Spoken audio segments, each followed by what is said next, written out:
Welcome to all. அனைவருக்கும் வணக்கம். 12th standard mathematics chapter number 2 complex numbers exercise number 2.7 sum number 2. பின்வருவனவற்றை செவ்வக வடிவில் எழுதுக. Find the rectangular form of a complex numbers. நம்ம ஏற்கனவே சொல்லியிருக்கோம், செவ்வக வடிவம் என்பது என்ன? ஒரு மெய்ப்பகுதியையும் ஒரு கற்பனை பகுதியையும் சேர்ந்த கலவை தான் செவ்வக வடிவம். அந்த காம்ப்ளெக்ஸ் நம்பரை இஜெட்னு சொல்லுவோம், எல்லாத்துக்குமே தெரியும்.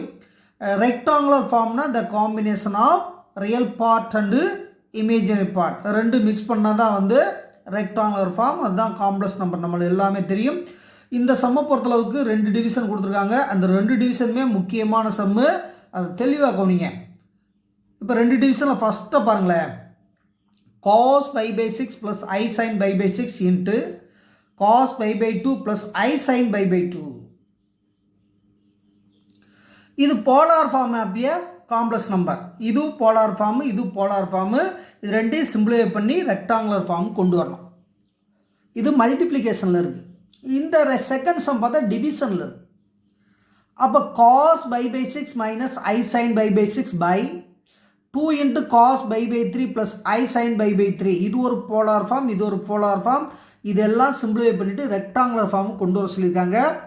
ஆனால் நம்ம செய்யக்கூடிய மெத்தட் எக்ஸ்பொனன்ஷியல் ஃபார்ம், அதாவது அடுக்கு வடிவத்தில் எழுது, அந்த மெத்தடில் தான் செய்ய போகிறோம். ப்ரீவியஸ் எக்ஸாம்பிள்லேயே நீங்கள் பார்த்துருவீங்க, அதே கான்செப்ட் தான் மாறாமல் வருது. ஸ்கிப் பண்ணாமல் கரெக்டாக கவனிக்கணும். இப்போ ஃபஸ்ட்டு டிவிஷனை முதல்ல எடுப்போமா? ரைட். அப்போ ஃபஸ்ட்டு டிவிஷனை பொறுத்தளவுக்கு இஜெட்ஸ் equal to cos pi by 6 plus I sin pi by 6 into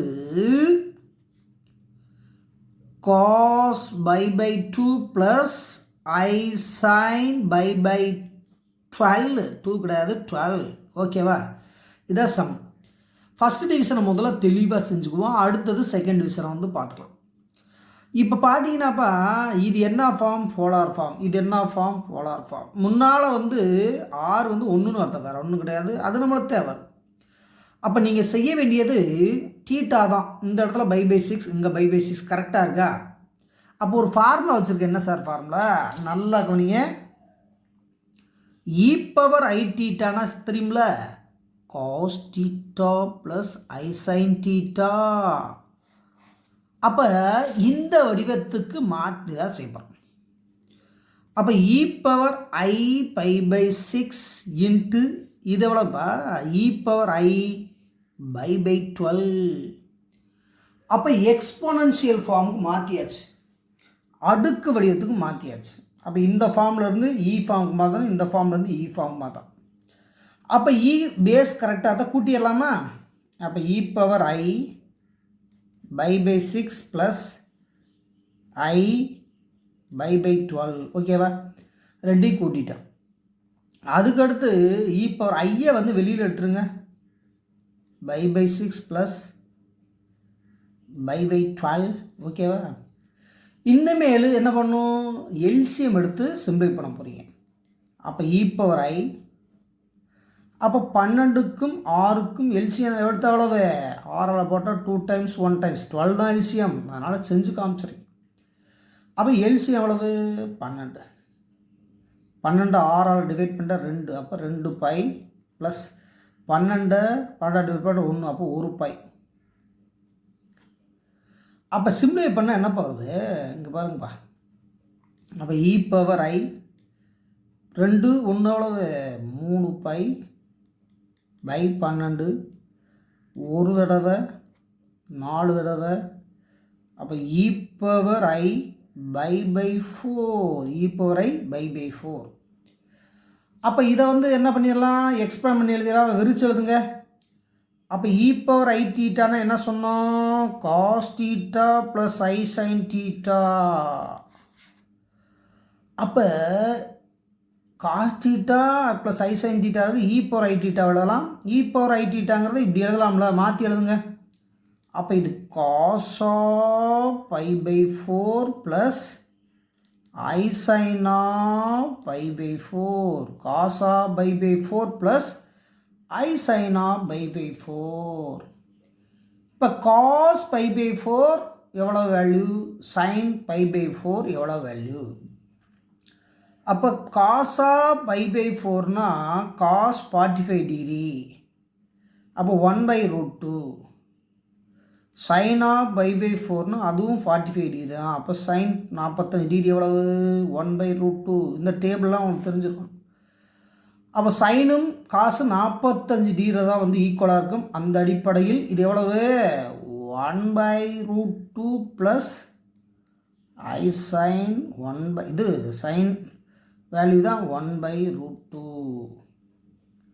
அப்போ இதனுடைய வேல்யூ பார்த்தீங்கன்னா என்ன வருது, 1/√2 ப்ளஸ் I 1/√2. ஏன்னா 45 டிகிரி வேல்யூ 1/√2. அப்போ இதுதான் தேவையான ரெக்டாங்குலர் ஃபார்ம். அப்போ நீங்கள் தெரிய வேண்டியது 40 டிகிரிக்கு சைனுக்கும் காசுக்கும் என்ன வேல்யூ அது தெரிஞ்சிருக்கணும். இதுதான் போலார் ஃபார்ம் தான் ரெக்டாங்குலர் ஃபார்ம். அப்போ z = 1/√2 ப்ளஸ் I 1/√2. இதை இன்னும் செய்ய வேணாம். இதெல்லாம் எல்சி எடுக்கிறது வெளியே எடுக்கிறது அந்த வேலையை இருக்க வேணாம். இது ரியல் பார்ட், இது இமேஜினரி பார்ட். இதோடு நிறுத்தினாவே நம்மளுக்கு போதும். அடுத்த சம் பாருங்கள், செகண்ட் டிவிஷன் பாருங்கள்.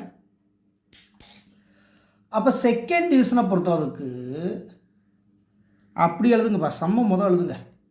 z = cos π/6 ப்ளஸ் 6 மைனஸ் சம்மு அது I sin π/6 பை அங்கே சம்மு என்ன இருக்குது, 2 cos π/3 ப்ளஸ் I sin π/3. அப்போ சம்மை எழுதிட்டுப்பா. இது வந்து மைனஸ் தான், மறந்துடாதீங்க. சம்மில் வந்து என்ன இருக்குது, மைனஸ் தான் இருக்குது. அப்போ cos π/3 minus I sin π/3 by 2 cos π/3 plus I sin π/3. இது எக்ஸ்போனன்ஷியல் ஃபார்முக்கு மாற்றணும்.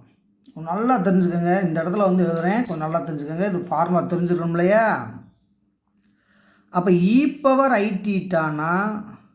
cos θ plus I sin θ, e⁻-i⁻ cos θ minus I sin θ. இது இந்த ஃபார்முலா ரெண்டுமே அப்ளை பண்ண போகிறோம். நல்லா கொஞ்சிக்கோங்க. ஏன்னா வந்து இது தேவைப்பட போகுது. ஏன்னா ப்ளஸ் இருந்தால் எந்த பிரச்சனையும் இல்லை, அங்கே மைனஸ் இருக்குது, அதனால் சொல்கிறேன்.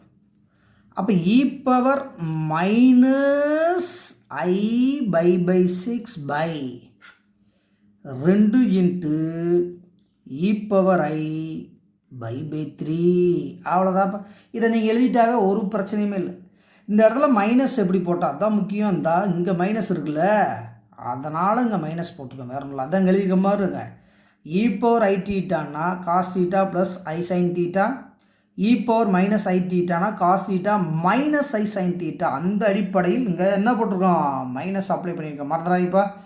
இதை அப்படியே சிம்பிளை பண்ணுங்கள். அப்போ இந்த 1/2 அப்படியே வச்சுக்கலாம். இந்த இடத்துல 1 தானே இருக்குன்னு அர்த்தம். 1/2 வேறு ஒன்றும் இல்லை. அப்போ e⁻-i/6. அப்போ கீழே இருக்கக்கூடிய டினாமினேட்டர் கூடிய பார்ட் மேலே இருந்தால் குறி மாறும். அப்போ பாசிட்டிவ் நெகட்டிவ் போட போகிறீங்க. e⁻-i/3. இனிமேல் என்ன பண்ணலாம், ரெண்டையும் ஆட் பண்ணுங்கள். அப்போ அரை e⁻i/6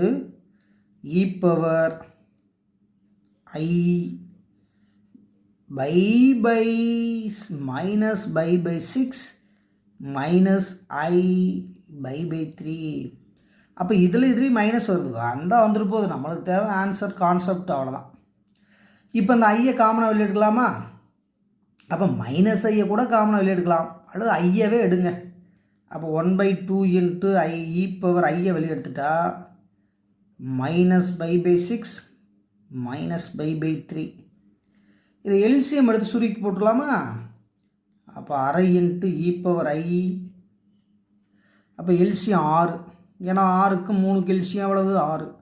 6 சரியாயிடுச்சு. அப்போ மைனஸ் பை போடுங்க. 6 3 டிவைட் பண்ணால் 2. அப்போ 2 பை போடுங்க, அவ்வளோதான். அப்போ சிம்பிளை பண்ணால் என்ன பாருது.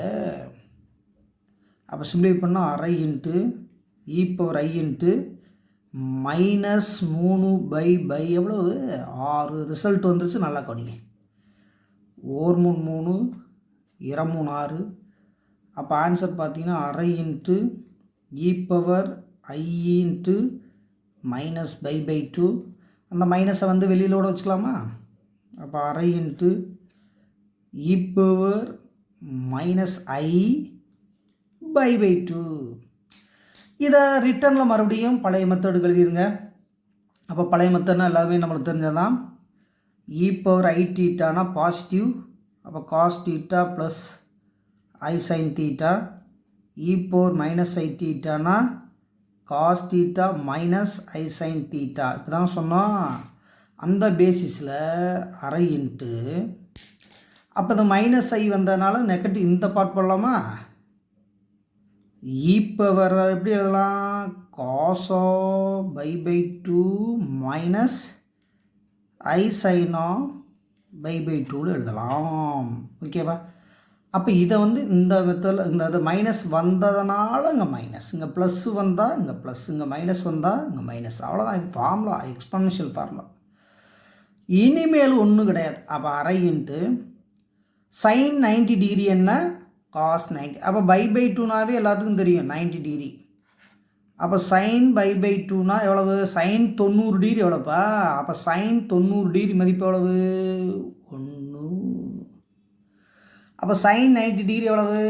1. அப்போ cos 90 டிகிரி எவ்வளவு? 0. இது எல்லாமே நம்மளுக்கு தெரியும், ப்ரீவியஸ் சின்ன கிளாஸ்லேயே படித்தா தான். அப்போ cos π/2னா எவ்வளவு? cos 90 டிகிரி எவ்வளவு? 0. sin 90 டிகிரி எவ்வளோ? I அப்படியே வச்சுக்கோங்க. sin 90 degree 1. இதை அப்படியே சுருக்கி போட்டிங்கன்னா ஆன்சர் என்ன வரப்போகுது? அரையால் மல்டு பண்ணுங்க. அப்போ இது 0, இது -I/2 -I/2ன்னு முடிச்சிடலாம். ஓகேவா? அப்போ இந்த இடத்துல -I/2ன்னு முடிச்சிடலாம். அப்போ இந்த வீடியோவில் பார்த்தீங்கன்னா மொத்தம் 2 டிவிஷன் பார்த்துருக்கோம். அந்த 2 டிவிஷன் நல்லா ப்ராக்டிஸ் பண்ணுங்கள். அடுத்த வீடியோவில் சந்திப்போம். நன்றி, வணக்கம். Thank you very much.